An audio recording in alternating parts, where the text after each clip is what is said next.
नमस्कार, मी संगीता. संगीताच रेसिपी मराठीमध्ये तुम्हा सर्व मित्रमैत्रिणींचं स्वागत आहे. आज आपण करणार आहोत लसणीचा गोळा. त्यासाठी काय साहित्य लागतं ते पाहूया. हे बघू शकता, लसूण पाकळ्या सोलून घेतल्या आहेत मी. 2 लसूण घेतलेले होते, त्याच्या ह्या पाकळ्या सोलून घेतलेल्या आहेत.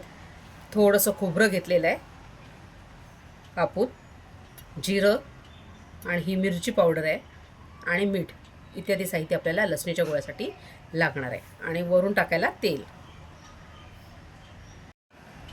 ह्याच्यात थोडंसं चवीप्रमाणे आपल्याला जिरं टाकायचं आहे. तुम्हाला जिरं आवडत नसेल तर तुम्ही ते अवॉइड करू शकता. आता ही मिरची पावडर आहे, ही 2 चमचे घातलेली आहे मी. छोटे 2 चमचे, हा बघू शकता तुम्ही छोटा चमचा आहे. आणि चवीप्रमाणे मीठ. मीठ जरा कमीच घाला, कमी झालं तर घालता येतं, पण जास्त झालं की काही करू शकत नाही आपण. 2 छोटे चमचे लाल मिरची पावडर, थोडंसं जिरं आणि मीठ घातलेले आपण लसूण आणि खोबऱ्याच्या याच्या मिश्रणामध्ये. आता हे आपल्याला बारीक वाटून घ्यायचं आहे.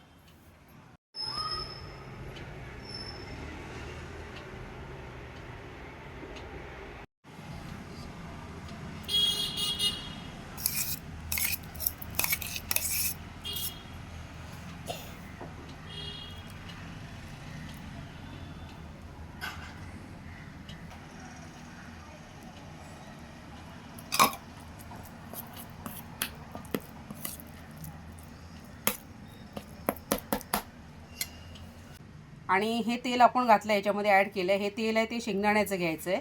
मी आता वापरलं आहे ते सनफ्लॉवरचं वापरलं आहे. शेंगदाण्याचं तेल घ्यायचं आणि ते त्याच्यामध्ये घालायचं आहे. आता हे खायला घेताना तुम्ही भाकरीवर, चपातीवर, कशावरही खाऊ शकता हे.